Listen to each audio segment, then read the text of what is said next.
오늘은 누구에 대해서 알아볼까요? 소크라테스.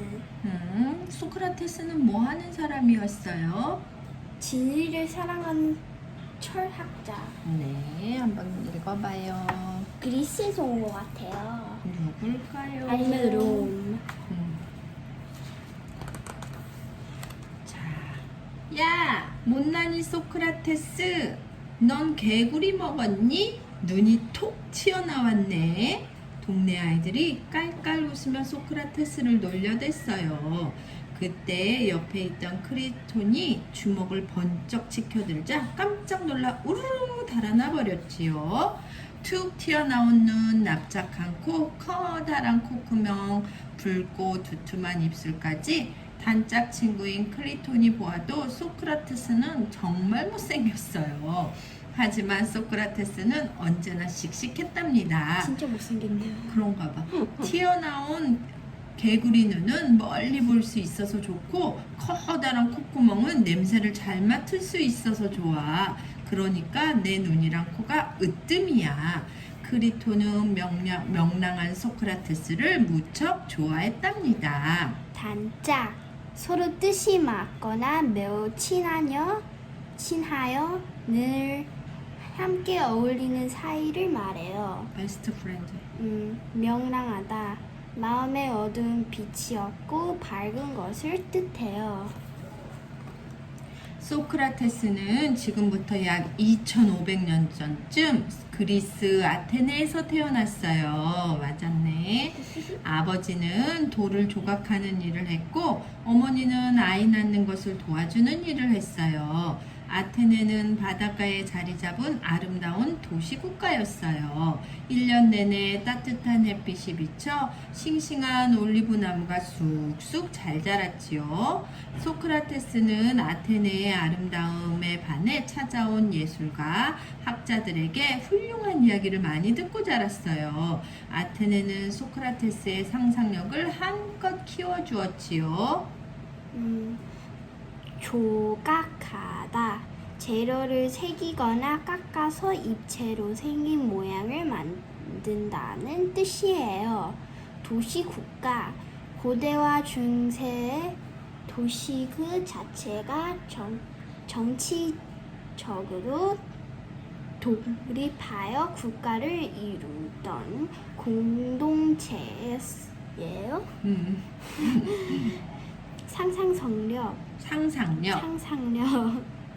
실제로 겪지 않거나 보이지 않는 것을 마음속으로 그려보는 힘이네요. 이미지네이션. 어느 날 소크라테스가 도자기 가게 앞을 지나갈 때였어요. 때마침 이름난 도공이 주전자를 빚고 있었지요. 사람들은 진흙 덩어리가 멋진 주전자로 바뀌는 것을 신기한 듯 바라보며 감탄했어요. 우와, 정말 멋있어. 아저씨, 어째서 다들 저 주전자가 멋있다고 하는 거예요? 소크라테스가 도공에게 불쑥 물었어요. 여길 보렴. 둘레에 새겨진 무늬가 멋있지 않니? 예, 멋있어요. 그런데 멋이란 게 뭐죠? 도공은 할 말을 잃은 채 눈만큼 뻑거렸어요. 소크라테스는 궁금한 것을 불쑥불쑥 묻는 호기심 많은 아이였어요. 도공. 도자기 만드는 일을 하는 사람이에요. 세월이 흘러 소크라테스는 아버지의 일을 도울 수 있을 만큼 훌쩍 자랐어요. 어느 날 소크라테스는 커다란 돌덩이를 쪼아 사자를 만들고 있었어요. 아버지는 조각하는 방법을 차근차근 일러주었지요. 얘야, 돌을 다듬기 전에 사자의 모습을 떠올려야 해. 그런 다음 머릿속에 떠오른 모습대로 돌을 쪼아나가는 거야. 소크라테스는 아버지의 말에 고개를 끄덕였어요.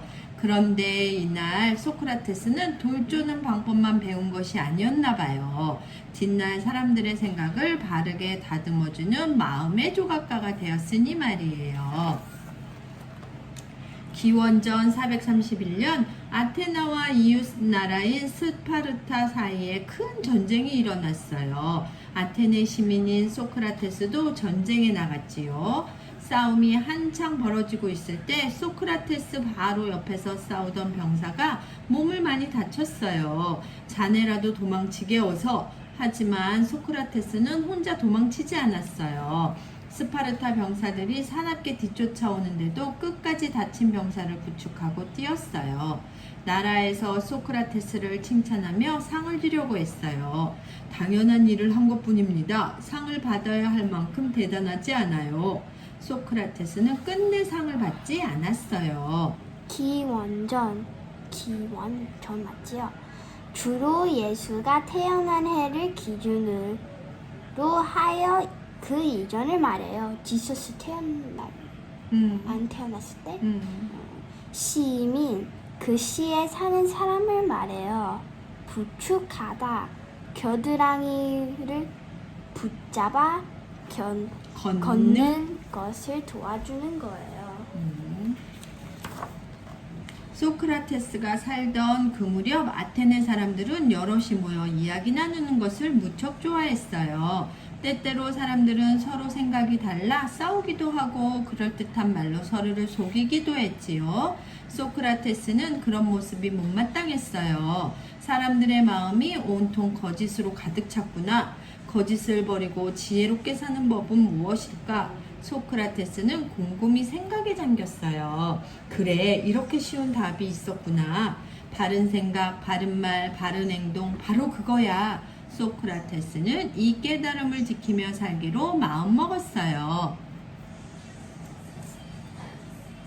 지혜롭다. 세상의 이치를 빨리 깨닫고 사물을 바르고 정확하게 헤아리는 능력이 있다는 뜻이에요. 아니 아빠 너무 괜찮아.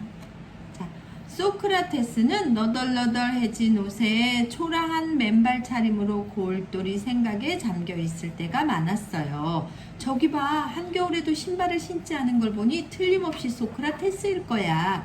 무슨 생각이 그렇게 많은지 흉을 봐도 모르던걸. 사람들은 소크라테스 뒤에서 수군거렸어요. 하지만 소크라테스를 존경하는 사람들도 꽤 많았지요. 소크라테스는 언제나 말과 행동이 같아. 맞아, 소크라테스는 정말 지혜로운 사람이야. 아는 게 많은데도 잘난 척하지 않아서 좋아. 소크라테스는 사람들이 이러쿵저러쿵 떠드는 말에 조금도 흔들리지 않았어요. 존경하다. 다른 사람이 됨됨이나 생각, 행동 따위를 공손히 받들어 모시는 것이에요. 이러쿵저러쿵.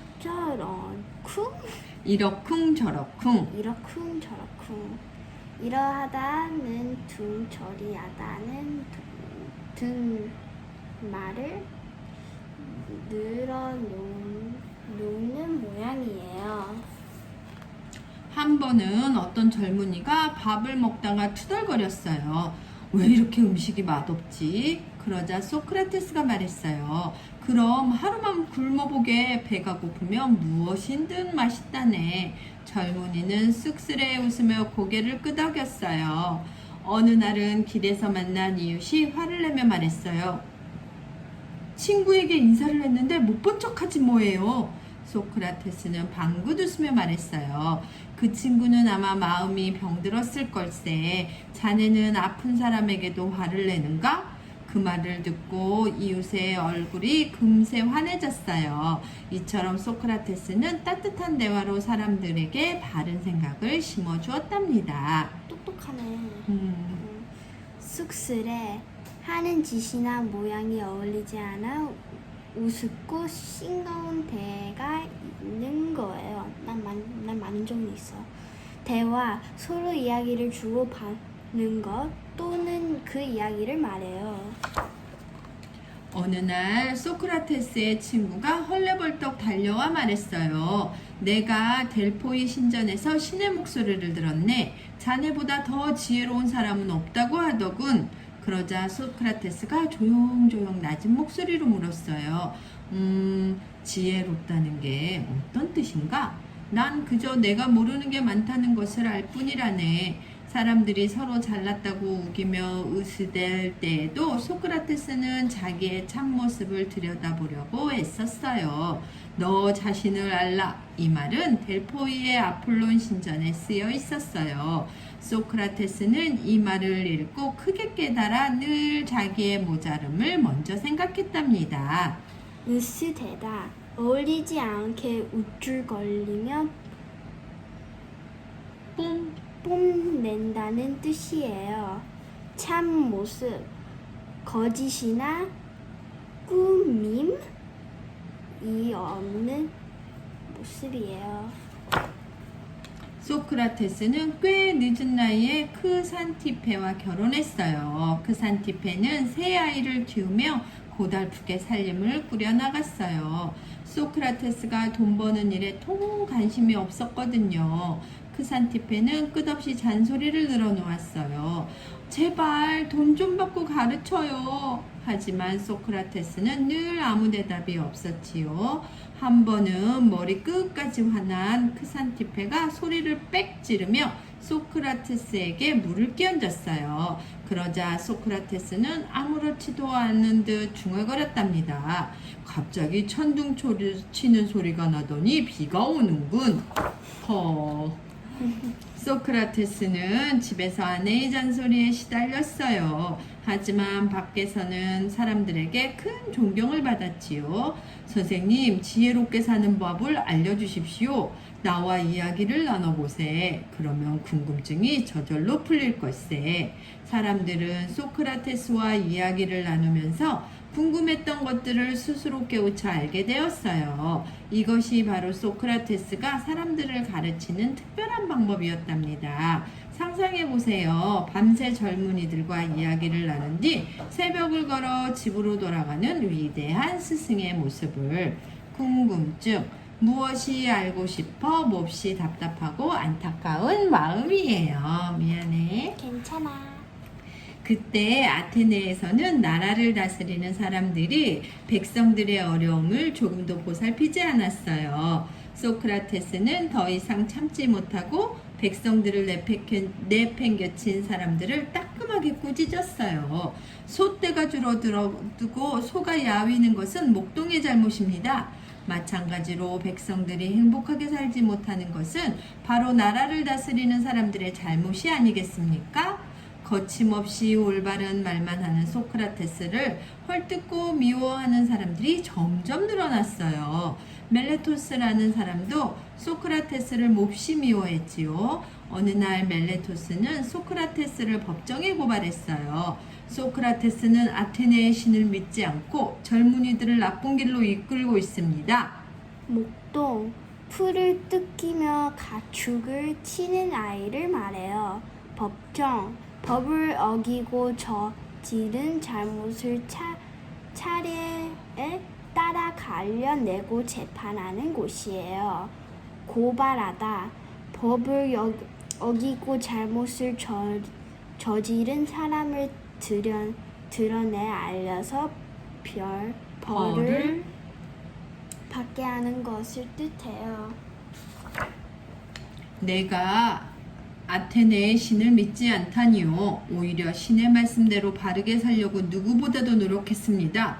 법정에 선 소크라테스는 당당히 자기의 생각을 밝혔어요. 양심에 꺼릴 것이 하나도 없었으니까요. 소크라테스는 마지막으로 이렇게 말했어요. 여러분이 어떤 결정을 내리든 나는 양심에 따라 행동할 것입니다. 100번을 죽게 되더라도 말입니다. 어떤 사람들은 잘난 체 한다고 욕을 퍼부었지만 또 어떤 사람들은 소크라테스의 말에 고개를 끄덕였어요. 양심, 자기 행동에 대해서 스스로 옳고 그름을 판단하는 마음이에요. 하지만 소크라테스를 미워하는 사람들의 목소리가 더 컸어요.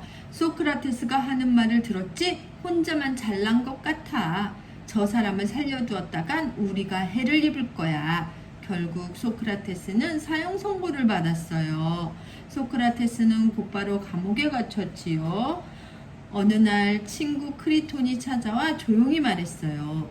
이보게, 내가 도와줄 테니 오늘 밤 여기서 도망치게 해. 이따위 엉터리 재판 때문에 죽을 수는 없네. 하지만 소크라테스는 고개를 가로저었어요. 그럴 수 없네. 내가 만약 여기서 도망친다면 나라와 한 약속은 스스로 깨는 것이 되네. 크리톤은 슬픈 얼굴로 소크라테스의 손을 꼭 잡았답니다. 불쌍하다, 억울하고. 어떡해. 사형, 죄를 지은 사람의 목숨을 끊은 벌이에요. 재판, 옳고 그름을 따져 판단을 내리는 일이에요. 좋지 않은 거지. 불쌍하다. 마침내 사형을 받는 날이 되었어요. 소크라테스는 친구들과 마지막 인사를 나눈 뒤 그릇에 담긴 독 담근 즙을 훌쩍 마셔버렸답니다. 숨을 거두기 전 소크라테스는 크리톤에게 속삭였어요. 내가 아스클레피우스한테 닭 한 마리를 빚졌다네. 자네가 잊지 말고 꼭 갚아주게. 아스클레피우스는 의술의 신으로 아테네에는 병이 나오면 이 신에게 닭을 바치는 풍습이 있었어요. 소크라테스는 죽는 것과 병이 낫는 것이 같다고 생각했지요. 죽으면 몸도 마음도 영원히 쉬게 될 테니까요. 소크라테스는 세상을 떠나는 마지막까지 신에게 감사하는 마음을 가졌던 것이죠. 독당은 독을 지닌 풀이에요. 풍습, 예로부터 사람들이 지켜내려온 오는 생활에 관한 습관이에요. 소크라테스는 바르게 생각하고 바르게 말하고 바르게 행동하려고 애쓴 사람이었어요. 그것이 바로 지혜라는 것을 깨달았으니까요. 소크라테스는 사람들에게도 지혜를 가르쳐 주었어요. 그래서 사람들은 이렇게 말한답니다. 소크라테스는 정말 훌륭한 철학자예요. 안타깝게도 소크라테스가 손수 써서 남긴 글이나 책은 한 권도 없어요. 그 대신 플라톤이 스승 소크라테스의 말과 행동을 자세히 적어두었다가 우리에게 전해주었어요. 지금도 많은 사람들이 소크라테스의 생각과 가르침을 본받아 지혜롭게 살려고 한답니다. 철학자, 사람이 사는 일과 세계 지식의 근본 원리를 연구하는 사람을 말해요. 플라톤, 소크라테스의 제자이며 서양 철학을 처음으로 짜임새 있게 가르친 사람이에요. 플라톤도 철학자겠지? 봐줘서 감사합니다. 수고했어요.